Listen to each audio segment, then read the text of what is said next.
What do KISS, a pie chart, and Dr. McDreamy all have to do with your credit? Find out now, I guess.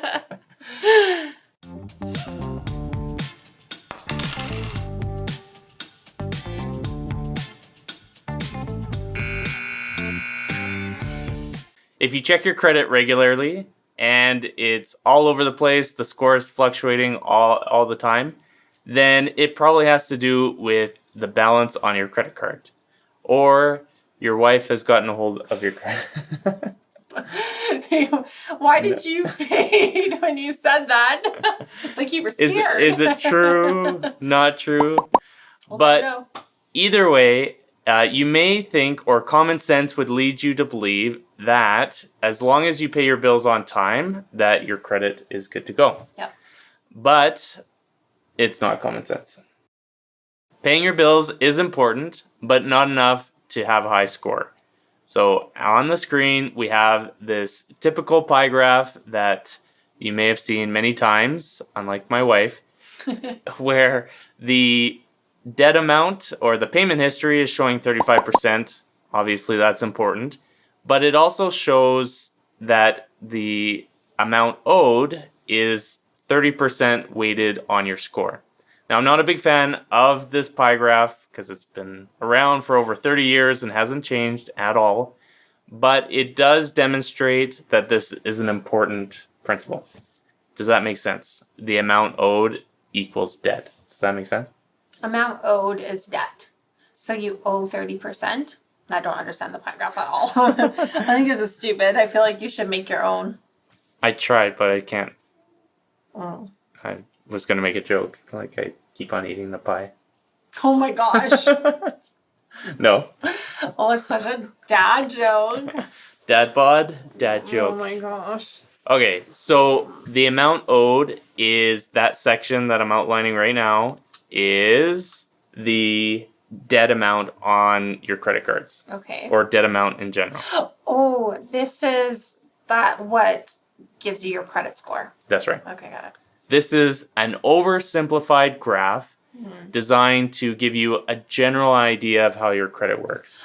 Oh. So, how does the amount owed reflect the points on your credit score? Well, Jessalyn, That let me explain. Was fed to me. Let me explain with a story of Dr. Gilbert. Story time. Story time. Oh, he's a doctor. Oh, got your attention. No, don't cut that out. Well, if he doesn't do it for you, how about him? Oh, yes. McDreamy. Wait, that's McDreamy or is that McSteamy? Yeah. There's two of them? There was a McDreamy and a McSteamy. Okay, well, I'll have to put McSteamy on there. Okay. You don't have to show me. Okay. I believe you. Okay. Do I have your attention, though? Got it. Yeah. Border meter is down. Anyways, let's go to... You can just put... His face. Dr. McDreamy's story. Okay. Let's just change it. So, okay. Dr. McDreamy's story. He's pre-approved because he has good credit. Okay. Among being good looking.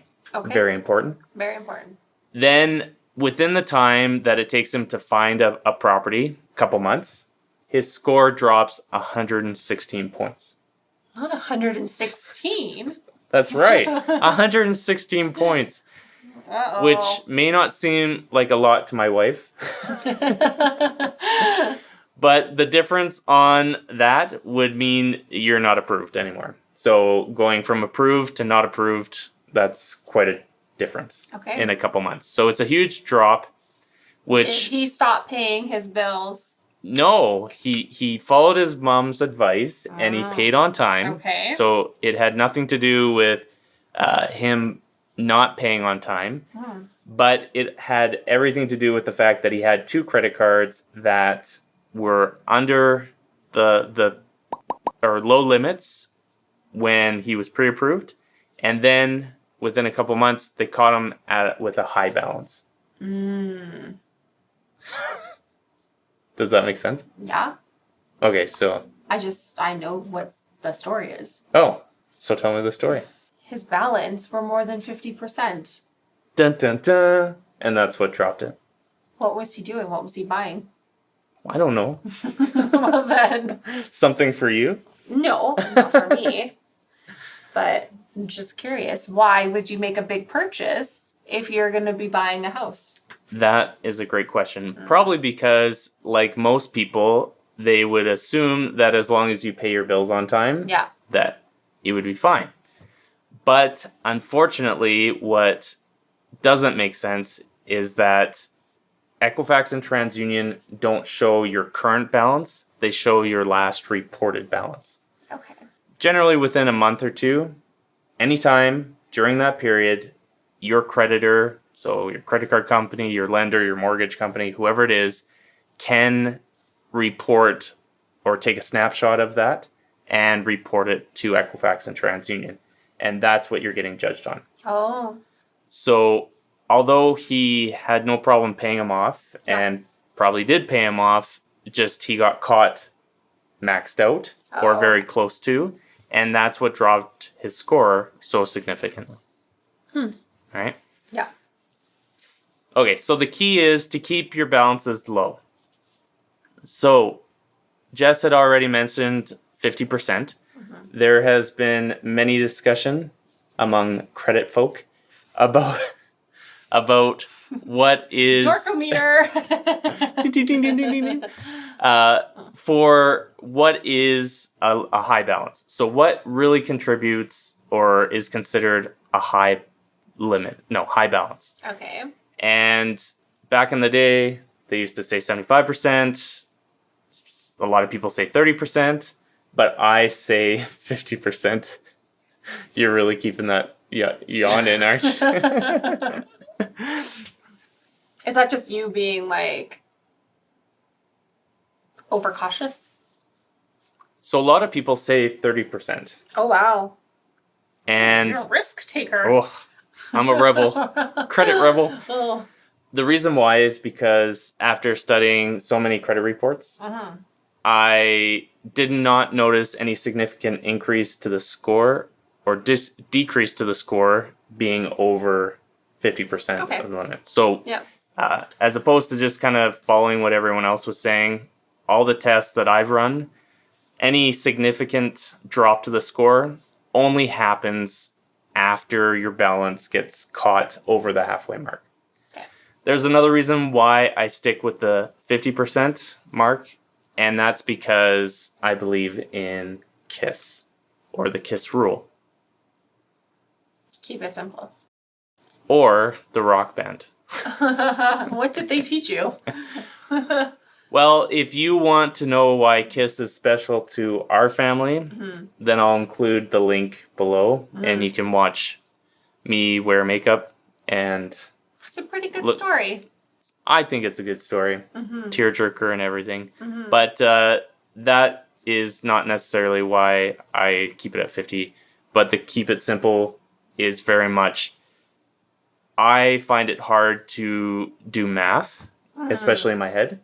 And if I'm going about my day and I have a limit of, let's say, 750, what's 30% of that? Well, if you said it was 700, I would be able to figure that out.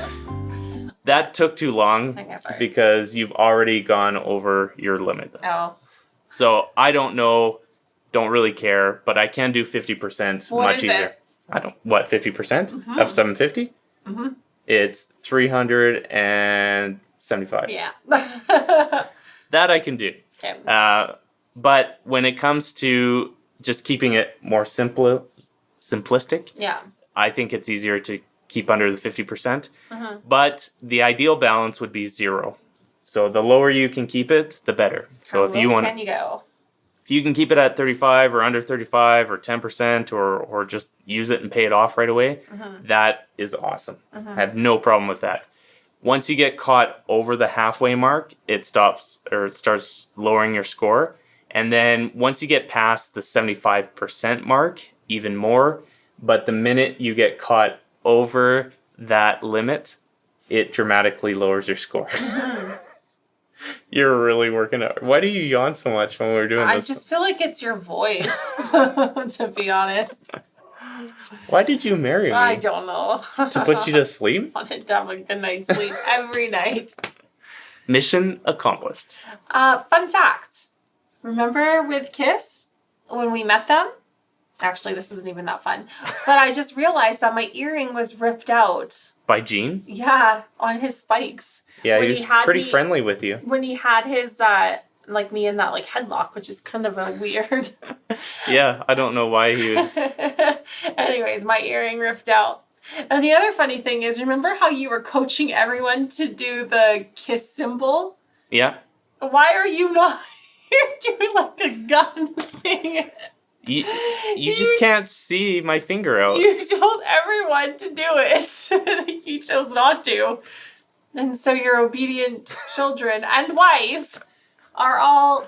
Obedient. And you're... It's a gun show, guys. Anyways. I thought this was... No? Well, I don't know what you were doing, but you did not follow your own rules. Anyways, back to credit. All right. Jess, Yeah. what did you learn? I finally learned what that pie chart was all about. Oh, that was I guess good. I should have explained it. You probably should have. Well, if you read the book. Yeah, fair enough. Yeah. Mm-hmm. Okay, what else? I So, also- so what does it mean? It Or just what's means the- that there's different categories that can affect your credit. Right. And so you just need to be cautious of that, and because they're weighted differently. Yep. Mm-hmm. Awesome. Next thing, don't go above 50% on your credit card balance. Or if you want to be real keener and follow the real rules, just kidding. But yeah, 50% or 30%. Or anything under 50 is good. Yeah. Yeah. Cool. What else? Did we really even talk about anything else? Keep it simple? I don't know. So keeping it simple is great, but just one point that I want to make sure that gets clarified or that people understand is that it's not about just paying your bills off at the end of the month. It's a great idea, and that's good, but you always have to keep your balance under half of the limit, because at any given time, your creditor, so the credit card company or loan, will submit that snapshot to Equifax and TransUnion. So you may think I can rack it up during the month and that's okay, but unfortunately, if they catch you with a high balance, then that's what your score is being affected on. So to avoid all the fluctuation of your score going up and down, it's generally caused by balances, and specifically the balances on your credit card. Got it. Got it? All right, we'll see you next time for more exciting credit tips. Ooh, can't wait. Yeah. If you have questions, comment below, and I will do my best to respond as quickly as possible whenever Jess is not telling me to do other things. I will look through the likes, shares, and comments to see if this episode was a complete waste of our date night or not. It's never a waste of time talking about credit. Oh, wow. You can check out exclusive content on our social media sites listed here.